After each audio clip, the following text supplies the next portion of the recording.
Hello everyone and welcome to another video in this van build series. In this video I'm going to talk about the appliances that we use and how much power they actually draw.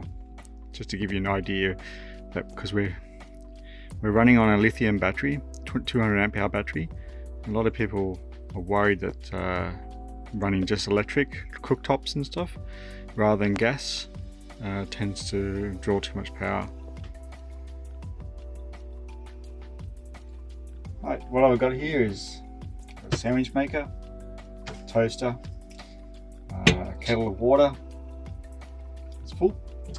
Now the toaster says it is 1000 watts. Same for the sandwich maker. Yep, 1000 watts.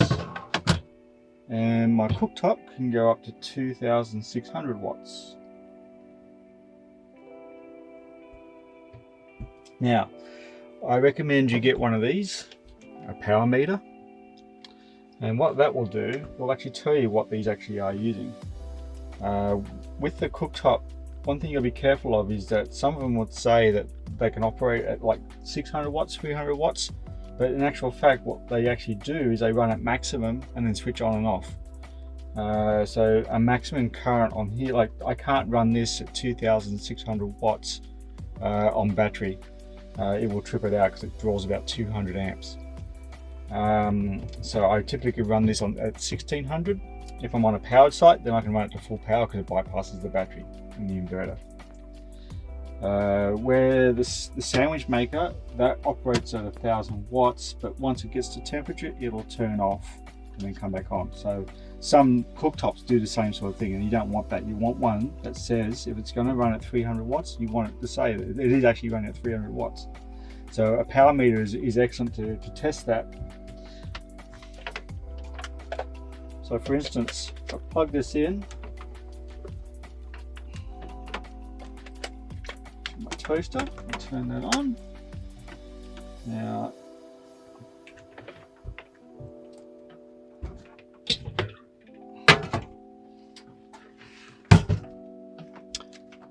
toaster, if I turn that on, it says it draws 1000 watts, but as you can see on there, it's actually saying it's 840.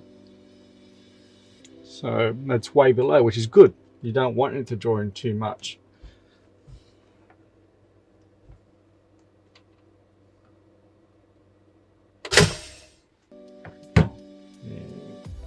Alright, with the toaster running, I'm drawing 59 amps.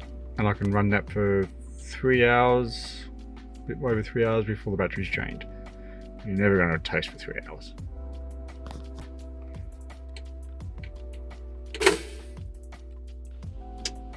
Right, sandwich maker says it'll draw 1000 watts, and it pretty much is close to that, so it's fairly spot on.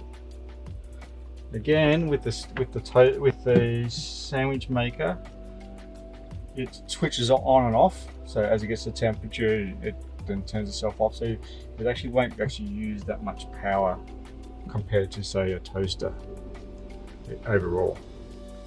Likewise with the sandwich maker, it's drawing 62 amps and I can run that for 2 hours.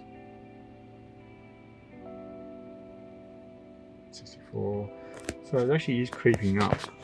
So let me look at the power meter again. 928, so it's using 930 amps, sorry, 30 watts. That's 65 amps.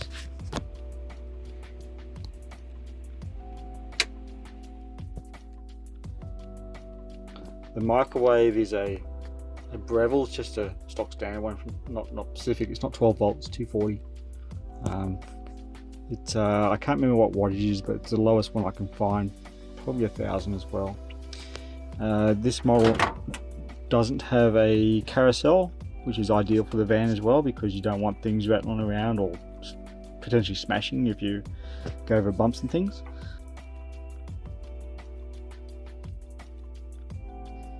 And it draws very little power, like you run it for 4 minutes to reheat a meal, and it only like, what was it, 2% of the battery. It's very economical. Alright, I'm at 99%.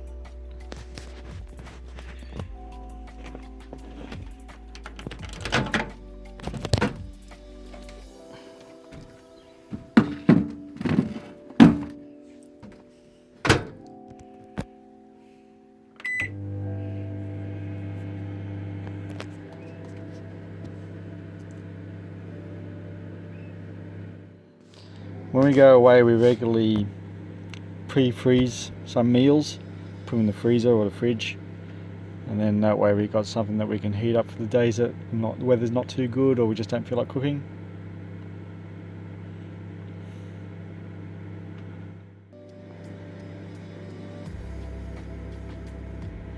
Microwave is probably the most efficient use of power.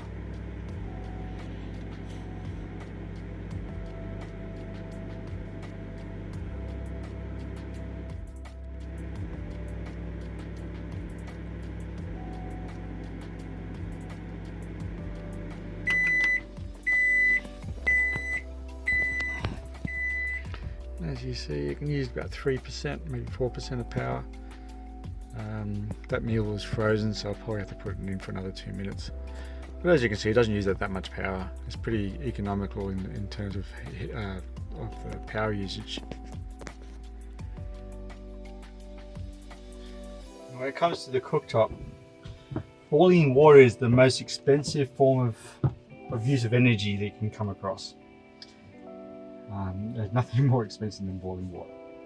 So anyway, my battery is at 98%. Alright, cooktop on.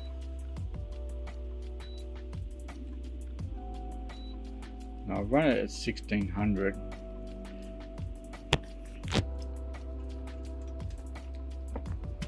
If I go over to my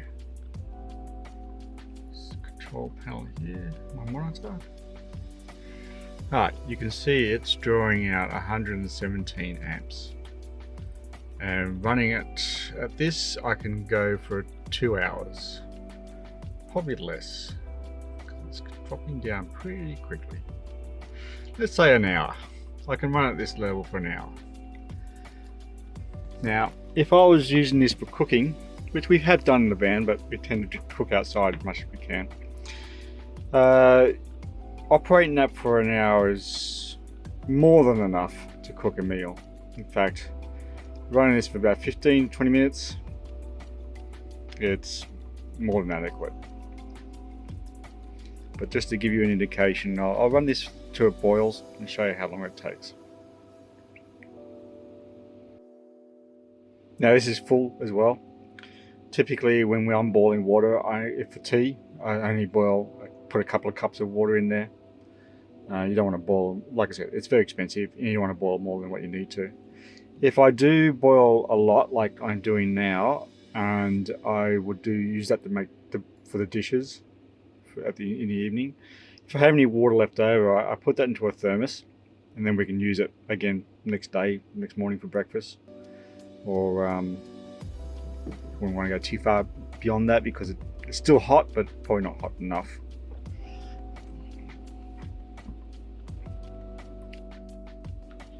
Alright, we're at the 2.5 minute mark and I'm down to 96%, 95. It's starting to get warm. Alright, 3.5 minutes. I'm still at about 95. They'll probably just drop down to 94 shortly.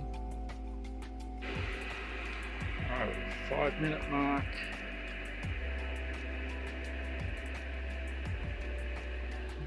We're at 93% on the battery.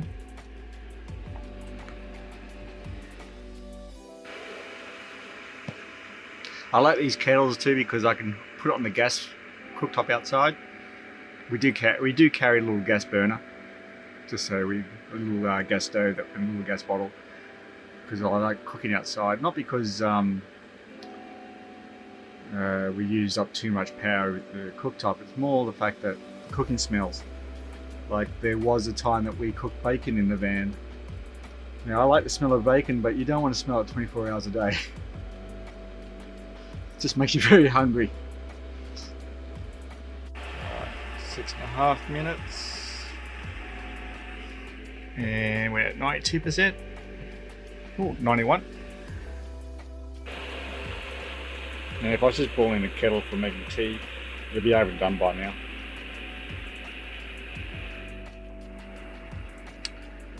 Alright, let's get close. So we're at 90% battery now. Alright, starting to boil. Yeah, now it's boiling. Alright, so that took about close to 9 minutes. And we used up, whatever, 89% of the battery we're at.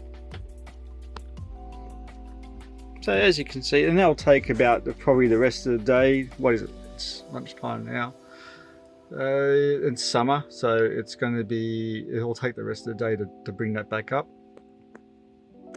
to 100% from the sun.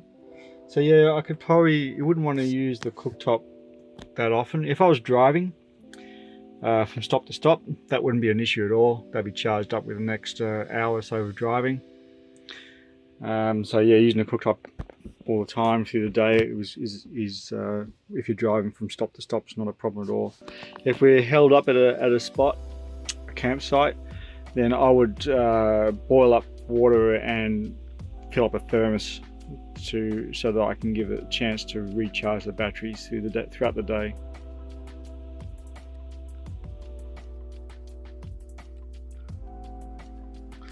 As you see, it's now 3 o'clock and we're back up to 100% of the battery.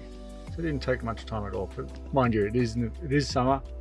Sun's directly above, so we do get better charge up rates compared to winter. Winter, they'll take forever. Hope you enjoyed that. If you liked it, make sure you give it a thumbs up. Any questions, leave in the comments section and I'll get back to you. Also, please subscribe if you haven't already. You should also check out our previous videos. In the next video, I will talk about the radios, speakers and TV. Bye for now.